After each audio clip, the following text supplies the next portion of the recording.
Hey everybody, welcome back to Video Game Esoterica. On today's episode, we're going to take a look at two games, 1944, The Loot Master, as well as 19XX, The War Against Destiny, two great shmups for the CPS2 system.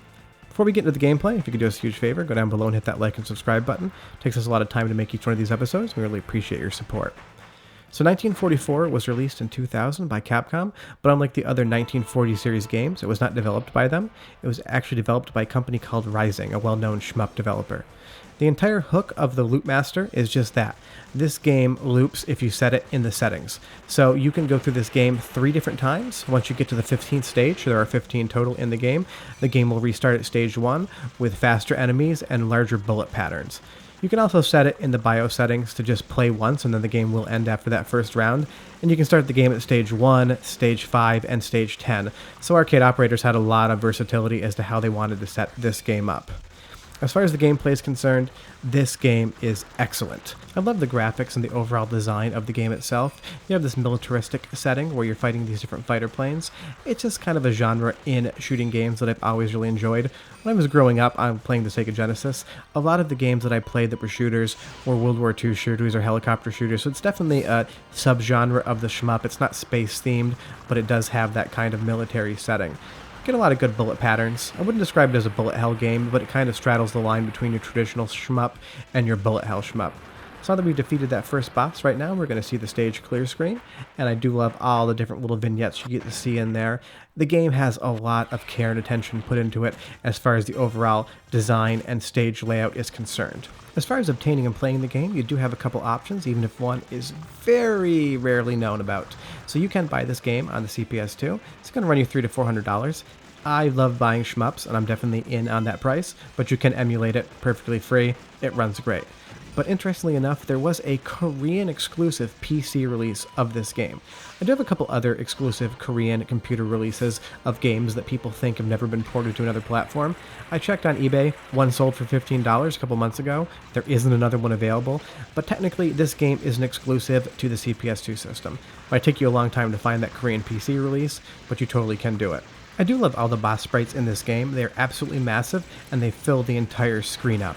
And that's something you get on the CPS2 that you're not going to get in the home console releases of the era. Sprites were much, much smaller. Now that we have that boss destroyed, we're going to go on to the third stage. Obviously, they get progressively harder, but this game overall feels very fair. If you memorize the patterns and you kind of learn the plane movement, you're definitely not going to have much of an issue playing the game. So that's definitely something to take into account. It is a fair game, even being an arcade release. So what I'm going to let you do right now is I'm going to let you finish up watching some of the gameplay of 1944, and then we'll be back in about a minute to talk about 19XX, the second game in the series on the Capcom CPS2. So enjoy the gameplay footage, we'll be back in a moment.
Now that we've beaten that boss, we're going to get right into 19XX, released in 1996 by Capcom.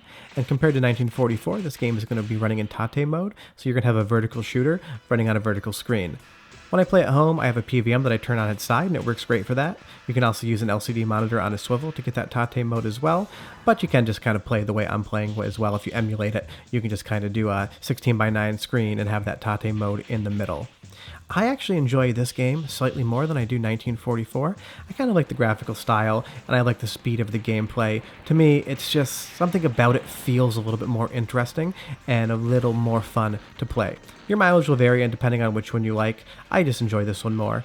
It kind of has that same Raiden sort of feel to it, where the screen will scroll left and right depending on your plane's movement. Graphically, it definitely isn't as impressive as 1944, but there is a 4-year difference between this game being released and 1944 being released. Take a really early death there. I got a little bit too ambitious and moved a little bit too forward in the screen. This is one of those games where I feel like hanging back is your best strategy. If you stay in the back of the playfield, you're going to be able to see those bullet patterns a little bit more, but they definitely coax you out with those different power-ups, and that's kind of a shmup staple, which is, hey look, there's a great power-up, don't you want it? And the minute you move forward, a boss pattern comes out and beats you up pretty badly. I do like all the different parallax scrolling and transparency layers in this game.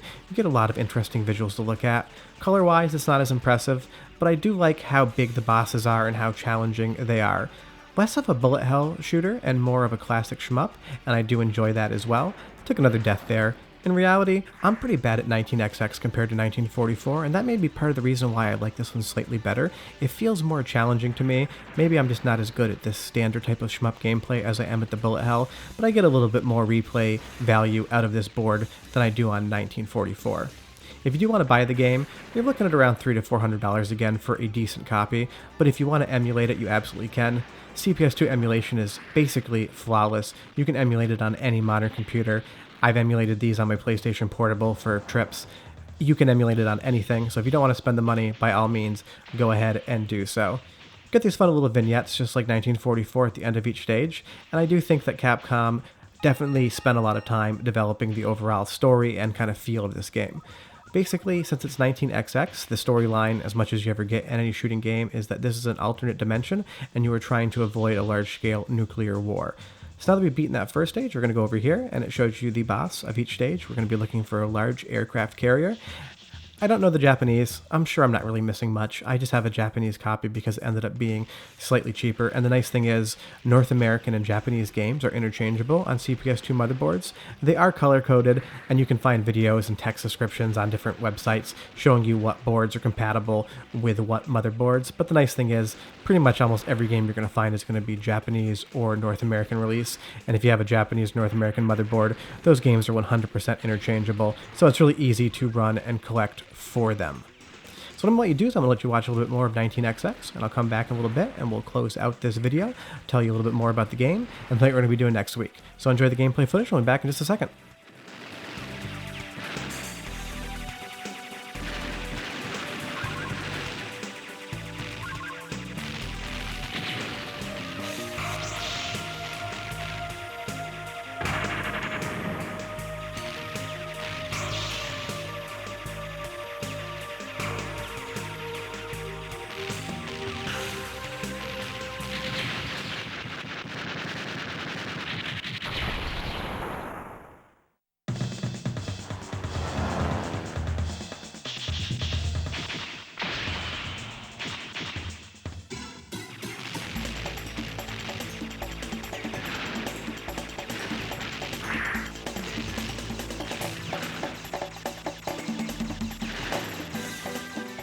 So there you have a little bit more of 19XX. We're on to a new stage now, and we're in the jungle, and you get these lush green settings. The game definitely varies each stage up enough so that you definitely feel compelled to want to see what happens next.